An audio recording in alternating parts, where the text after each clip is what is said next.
Good afternoon, everyone. Welcome back. Thank you for joining us. We're glad that you're here. I'm Steve. And I'm Scott. Together, we're Backyard Musings, the Science and Technology channel.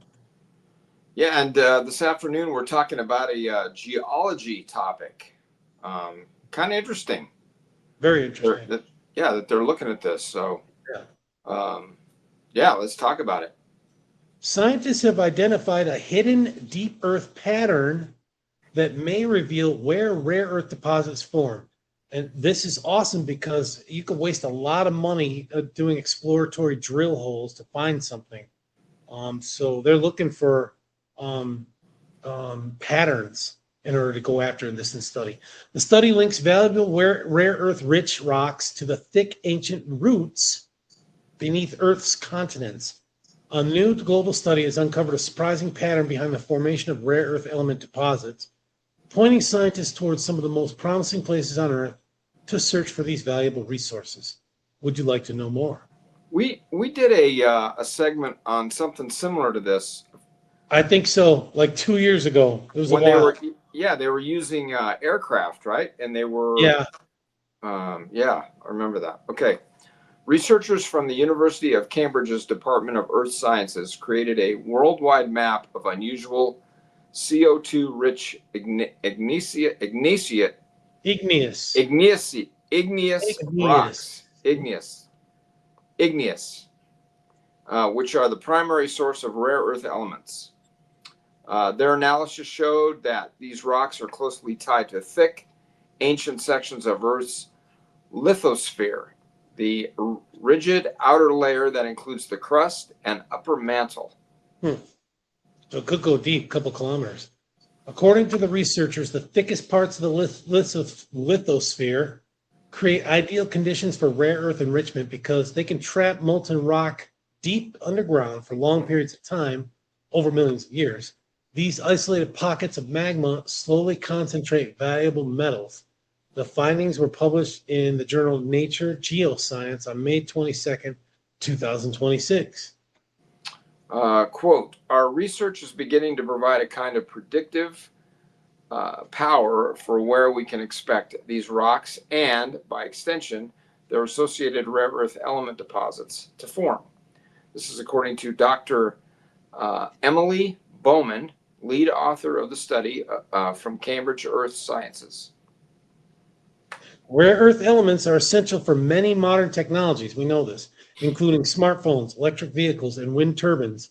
As countries seek more reliable domestic supplies of these critical materials, scientists are increasingly trying to understand how and where economically important deposits form. Remember Ukraine? The president was trying to cut a deal with Ukraine to get access to their rare earth minerals. Oh, that was the infamous phone call that started the impeachment. One of the No, impeachment. no, No.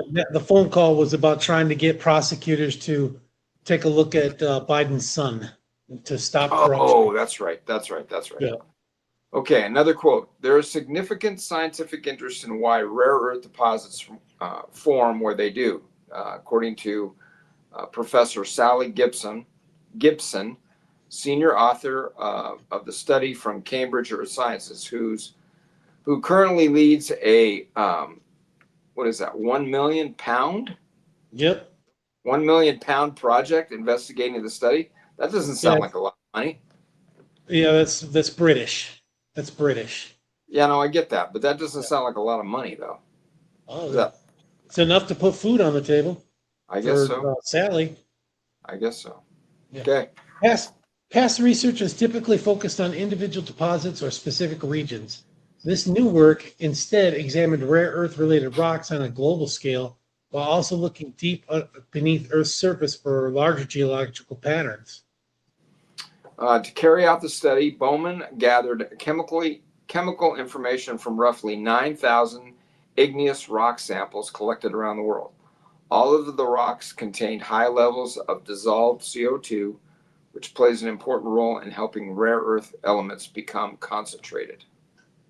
Quote, until relatively recently, this subset of igneous rocks were mere curiosities, said Gibson. Continuing the quote, geologists collected them avidly. Undergraduates were baffled by them in practical classes, but in recent years they have become very relevant. Many of the rocks have unusual mineral compositions and strange names that date back to the 19th and early 20th centuries, often reflecting the places where they were first identified. Quote, the terminology is so sprawling that you could almost make a new language from these rock names, according to Gibson. This and their scientific complexity has added confusion, and people have tended to steer away from them, unquote. The research team, which included geophysicist Professor Sergei Lebedev and Dr. Sihwan Sui from Cambridge Earth Scientists, combined the rock database with seismic imaging data showing the structure of Earth's interior. Quote, using seismic waves from earthquakes, we can create a slice-through image of the lithosphere, much like a sonar can pick up features on the seabed, said Lebedev. Continuing the quote, from this mapping, we can see that lithospheric thickness, say that again, lithospheric thickness plays a guiding role in where we find these deposits. The scientists found that rocks with the right chemistry or rare earth enrichment appear mainly near the steep boundaries of Earth's oldest and thickest lithosphere. Quote, we needed to put together these two pieces of the puzzle, the rock chemistry and seismic data, in order to make the connection, according to Gibson. Going on with the quote, rocks with the right chemistry for enrichment occur only in very specific places, mainly along the steep edges of Earth's thickest and oldest lithosphere, she explained. The researchers say thick lithosphere keeps mantle rocks under high pressure and relatively cool temperatures, which limits melting deep underground. Under these conditions, only small amounts of magma are produced. Those small magma pockets can become trapped at the base of the lithosphere where they cool and solidify the CO2-rich igneous rocks. Later, geological activity can partially melt these rocks again, allowing rare earth elements to become even more concentrated and eventually form economically valuable deposits. The team now plans to expand the study to include rocks older than 200 million years, which host many of the world's major rare earth mines and deposits. So, yeah, it sounds like this would help on R&R, right? Looking for this stuff. Or not R&R, R&D. R&D, yeah. Yeah. Yeah. Yeah. Okay. Save some money, could save some money. Yeah. Which puts more profit in the capitalists that are creating these rare earth minerals. Squirrel's got to get a nut, right? Dirty capitalists. So. All right, folks. Thanks for joining us. We'll catch you tomorrow morning. Take care, everyone. Have a great afternoon.